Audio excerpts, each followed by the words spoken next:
बिस्मिल्लाहिर्रहमानिर्रहीम अस्सलामु अलैकुम वरहमतुल्लाहि वबरकातुहू नहमदुहु व नुसल्ली अला रसूलिहिल करीम अम्मा बाद। औरत की बर्बादी उस वक्त शुरू हो जाती है जब वो तीन गुनाह करती है। मोहतरम नाजरीन, अल्लाह ताला ने औरत को सिनफ नाज़िक पैदा फरमाया। अल्लाह ताला ने उसको बहुत सारे एजाज़ात से भी नवाजा। रसूल अल्लाह सल्लल्लाहु अलैहि वसल्लम ने औरत की सिनफी नज़ाकत को मलहूज रखकर उसके साथ रहम व करम करने का हुक्म दिया। उस पर बार और मुशक्क़त डालने से मना फरमाया। उसको बेजा सख्ती से निकाल कर इज़्ज़त व वक़ार का ताज पहनाया। अल्लाह ताला ने औरत को बड़ी इज़्ज़तों शराफतों से माला माल की। औरत को मर्द की पसली से पैदा फरमाकर उसे इंतहा दर्जे की इज़्ज़त अता फरमाई। औरत को औरत होने पर फ़ख्र करना चाहिए, क्योंकि अल्लाह ने औरत के कदमों में जन्नत को ढेर कर दिया है। ये सब बातें अपनी जगह है। फिर गौर तलब बात है, जो औरत घर के काम काज करती है, शौहर की खिदमत और ताबेदारी करती है, बच्चों की परवरिश करती है, तो अल्लाह पाक उसे हर काम करने के बदले ढेर सारी नेकियां से नवाजता है।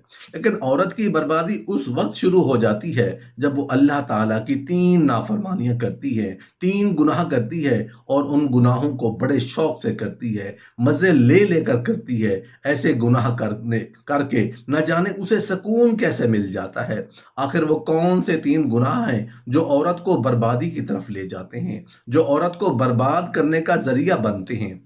पहला गुनाह जो औरत की बर्बादी का सबब बनता है, शौहर की तजलील करना। औरत का बार बार शौहर के सामने ये जुमला बोलना, आप तो मुझे पसंद ही नहीं थे, आपके साथ मेरे माँ बाप ने मेरी शादी जबरदस्ती की है, मैं तो आपसे शादी करना ही नहीं चाहती थी, फिर शादी के बाद तुमने मुझे वो सब कुछ लेकर नहीं दिया जो मैं चाहती हूँ। फलां शौहर ने, फलां रिश्तेदार ने, फलां हमसाया ने अपनी बीवी को वो सब कुछ लेके दिया। तूने मेरी ये ख्वाहिश पूरी नहीं की, तूने मेरी वो ख्वाहिश पूरी नहीं की। जब से तुम्हारे घर में आई हूँ, पल भर का सुकून मयसर नहीं हुआ। मैं अपने माँ बाप के घर में बहुत सुखी थी, सुकून में थी, वहां मुझे सारी आसाइशें मयसर थी। मैं तुझसे हरगिज अब कुछ नहीं मांगूंगी, क्योंकि तुम्हारे अंदर अहलियत ही नहीं है जो मेरी ज़रूरियात को पूरा कर सको। तुम कुछ कर ही नहीं सकते, क्योंकि तुम्हारे अंदर वो काबिलियत ही नहीं कि तुम कुछ कर सको। ऐसा करने से क्या होता है? वो खून पसीना एक करके तुम्हारे लिए जो रोजी रोटी कमाता है, तुम्हारा शौहर, उसका दिल टूट जाता है। और फिर ऐसे जुमले उस अपने शौहर के लिए इस्तेमाल करना जिसका रुतबा बाप से भी ज्यादा हो। ऐसे जुमले इस्तेमाल करने से अल्लाह नाराज होता है, अल्लाह का हबीब नाराज होता है। जब अल्लाह नाराज होगा, उसका हबीब नाराज होगा, तो ऐसी औरत बर्बाद होना शुरू हो जाएगी। समझो ऐसी औरत की बर्बादी का वक्त शुरू हो जाता है। दूसरा गुनाह जो औरत की बर्बादी का सबब बनता है, शौहर की नाफरमानी करना। याद रहे, शौहर की नाफरमानी अल्लाह ताला की फर्मा बरदारी पर पानी फेर देती है, कबूलियत के दरवाजे बंद कर देती है। कोई इंसान चाहे और मर्द है या औरत, उसकी बर्बादी उस वक्त शुरू हो जाती है जब उसके लिए रहमत के दरवाजे बंद कर दिए जाते हैं, जब उसके लिए बरकत के दरवाजे बंद कर दिए जाते हैं। याद रहे, इस्लाम में औरत को शौहर की मुकम्मल फर्मा बरदारी का हुक्म दिया गया है। अगर शौहर बीवी को किसी बात से मना कर दे, तो बीवी के लिए शौहर की बात मानना लाजिम है, इस्लाम में फर्ज है। अगर नहीं मानेगी तो गुनहगार होगी। एक सहाबी कहीं लंबे सफर को जा रहे थे। जाने से पहले उसने जरूरत का सारा सामान अपनी बीवी को मुहैया किया। जाने से पहले कह के गए कि जब तक मैं घर में ना आऊं, मेरे बगैर तूने घर से बाहर कदम नहीं रखना, कहीं नहीं जाना। जरूरत का खाने पीने का सारा सामान, तमाम अशिया बीवी के यहाँ मुहैया करके घर से रवाना हो गया। कुछ दिन बाद उस औरत को पता चला कि उसका बाप बीमार हो गया है। बाप की देखभाल करने के लिए बाप के पास जाना है। अब उस सहाबिया ने, शौहर की फर्माबरदार औरत ने, रसूल अल्लाह सल्लल्लाहु अलैहि वसल्लम की बारगाह में एक पैगाम भिजवाया कि या रसूल अल्लाह, मेरा बाप बीमार है, जिंदगी मौत की जंग लड़ रहा है, और मेरे शौहर ने कहा था जब तक मैं ना आऊं तूने बाहर कदम नहीं रखना, मेरी नाफरमानी नहीं करनी। आका बताएं मैं क्या करूं? मेरा बाप बीमार है, जिंदगी मौत की कशमकश में है। रसूल अल्लाह सल्लल्लाहु अलैहि वसल्लम ने फरमाया, ऐसा करो, अपने शौहर की फरमाबरदारी करो, यही तुम्हारे हक में बेहतर है। बीवी शौहर की फरमाबरदारी करते हुए बाप की अयादत के लिए ना गई। कुछ दिन बाद पता चला कि बाप फौत हो गया। बाप अल्लाह को प्यारा हो गया। अब मैं क्या करूं? बाहर जाती हूँ तो शौहर की नाफरमानी होती है, आगे बाप है, बाप की मैयत घर में पड़ी है। उस औरत ने रसूल अल्लाह सल्लल्लाहु अलैहि वसल्लम को एक पैगाम भिजवाया। कहा, या रसूल अल्लाह, मेरा बाप इंतकाल कर चुका है, मेरा बाप फौत हो गया है, आप मुझे इजाज़त दें मैं बाप का चेहरा देखने के लिए जाऊं, बाप की शक्ल देखने के लिए जाऊं, आखिरी बार दीदार के लिए जाऊं। रसूल अल्लाह सल्लल्लाहु अलैहि वसल्लम ने फरमाया, अपने शौहर की फर्माबरदारी करो, यही तुम्हारे हक में बेहतर है। तुम्हारा शौहर जो कह गया था, मेरे बगैर तूने घर से बाहर नहीं निकलना, शौहर की फर्माबरदारी करो।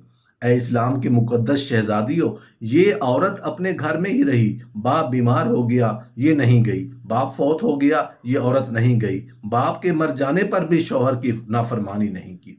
कुछ दिन बाद शौहर भी वापस आ गया। अब ये दोनों मियाँ बीवी रसूलुल्लाह सल्लल्लाहु अलैहि वसल्लम की बारगाह में बाप की मगफिरत के लिए दुआ करवाने गए।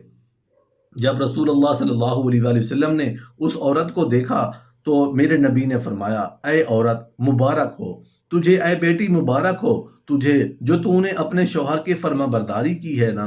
तेरे शौहर ने कहा था तूने घर के अंदर ही रहना है, घर की चार दीवारी में रहना, बाहर नहीं निकलना। जो तूने शौहर की फर्माबरदारी की है, शौहर की फर्माबरदारी के सदके अल्लाह ने तेरे बाप की बख्शिश कर दी है, अल्लाह ने तेरे बाप को मुआफ कर दिया है, तेरे बाप को बख्श दिया है। तेरी फर्माबरदारी के सदके शौहर की फर्माबरदारी का मकाम यह है कि बाप की बख्शिश का जरिया बन गया।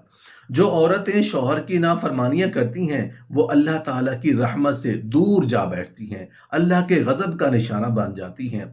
तीसरा गुनाह जो औरत की बर्बादी का सबब बनता है, माँ और बेटे के दरमियान नफरत पैदा करना।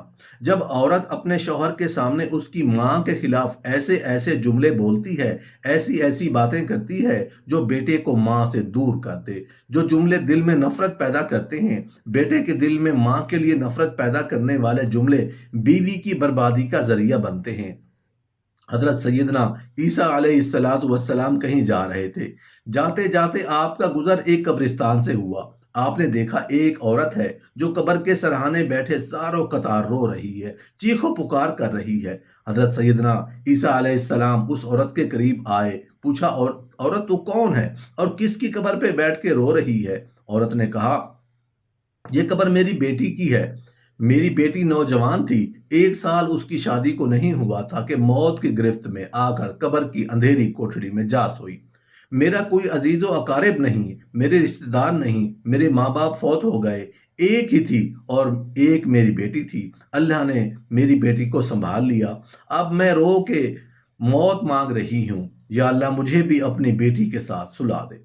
हजरत ईसा अलैहिस्सलाम ने फरमाया, ऐ औरत, अगर तेरी बेटी जिंदा सही सलामत कब्र से बाहर निकल आए और तू अपनी बेटी के हाल से आगाह भी हो जाए तो फिर तू सब्र कर लेगी, फिर तू वापस अब घर चली जाएगी। हजरत 6 साल का अरसा गुजर गया बेटी की कब्र पे बैठ के रोते रोते। अगर मेरी बेटी मुझसे अपने हाल से आगाह कर देती है तो मैं सब्र कर जाऊंगी, वापस अपने घर चली जाऊंगी। हजरत सैयदना ईसा अलैहिस्सलाम ने 2 रकात नमाज पढ़ी। नमाज पढ़ने के बाद कब्र के सरहाने आए, आवाज दी, ऐ फुला औरत, अल्लाह के हुक्म से जिंदा होकर कब्र से बाहर निकला। आपने एक बार आवाज दी, औरत कब्र से बाहर नहीं निकली। दूसरी बार आवाज दी, ऐ औरत, ऐ फुला औरत, अल्लाह के हुक्म से जिंदा होकर कब्र से बाहर निकला। दूसरी बार भी ये लड़की बाहर नहीं निकली। तीसरी बार आपने आवाज दी, ऐ फुला औरत, अल्लाह के हुक्म से जिंदा होकर कब्र से बाहर निकला। हमें अपने हाल से आगाह कर, तो कब्र में किस तरह की जिंदगी गुजार रही है, किस तरह के शब रोज गुजार रहे हैं। हजरत सैयदना ईसा अलैहिस्सलाम ने जब तीसरी बार आवाज दी, ऐ फुला औरत, अल्लाह के हुक्म से जिंदा होकर कब्र से बाहर निकला, हमें अपने हाल से आगाह कर। एकदम कब्र फटी, अपने जिस्म से, अपने सर से मट्टी झाड़ते हुए एक लड़की बाहर निकली। हजरत ईसा अलैहिस्सलाम देखकर हैरान रह गए कि इस लड़की के सर के बाल सफेद हो चुके हैं। हजरत ईसा अलैहिस्सलाम ने सबसे पहले पूछा, ऐ औरत, तू मेरी पहली आवाज से कब्र से बाहर क्यों ना निकली, इतनी देर से कब्र से बाहर क्यों निकली है? लड़की ने कहा, या हजरत, जब आपने मुझे पहली बार आवाज दी, अल्लाह ताला ने एक फरिश्ते को मेरी कब्र के अंदर भेजा। फरिश्ता आसमान से जमीन पर उतरा, फिर मेरी कब्र में गया।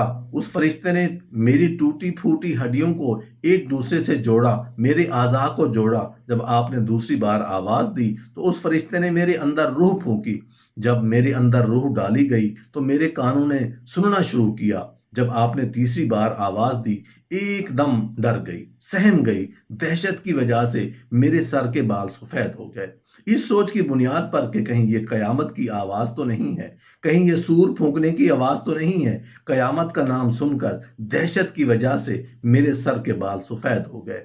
اس کے بعد یہ عورت اپنی روتی ہوئی ماں سے مخاطب ہو کر کہنے لگی، ماں تو نے دوسری بار مجھے موت کی شدت سہنے پر مجبور کیا۔ ماں نے کہا، بیٹی مجھے اتنا بتا دے کہ قبر کی زندگی کیسی گزر رہی ہے۔ اس لڑکی نے کہا، نہ پوچھ ماں، میں نے زندگی میں ایک گناہ کیا تھا، بس ایک گناہ نے میری قبر کو جہنم کے گڑھوں میں سے گڑھا بنا دیا۔ ماں نے کہا، بیٹی کون سا گناہ؟ بیٹی نے کہا، ماں جب تو نے میری شادی کی تھی، جب میری شادی ہوئی تھی، میں چاہتی تھی کہ اپنے شوہر کو ماں سے جدا کروں۔ میں نے غیبت کرنا شروع کی، غیبت کے ذریعے، چغلی کے ذریعے میں نے اپنے شوہر کے دل میں ماں کے لیے نفرت پیدا کر دی، شوہر کو ماں کے لیے متنفر کر دیا۔ میرا شوہر میری باتوں پر آ کر، غیبت اور چغلی پر آ کر ماں سے دور ہو بیٹھا۔ بیٹا ماں سے متنفر ہو گیا۔ اب اس کی ماں روتی تھی، مجھے بد دعائیں دیتی، او بدبخت، تیرے آنے سے میرے جگر کا ٹکڑا مجھ سے دور ہو گیا، تو نے میری جھولی خالی کر دی، میرے بیٹے کو مجھ سے جدا کر دیا۔ یہ بہت بڑا گناہ ہے، اور اسی گناہ نے میری قبر کو جہنم کے گڑھوں میں سے گڑھا بنا دیا۔ تو خدارا کسی بھی بیٹے کو اس کی ماں سے جدا مت کرنا، کسی ماں کی جھولی کو خالی نہ کرنا، ماں کو بیٹے سے الگ نہ کرنا، ماں کے لیے، بیٹے کے لیے دل میں نفرت پیدا نہ کرنا۔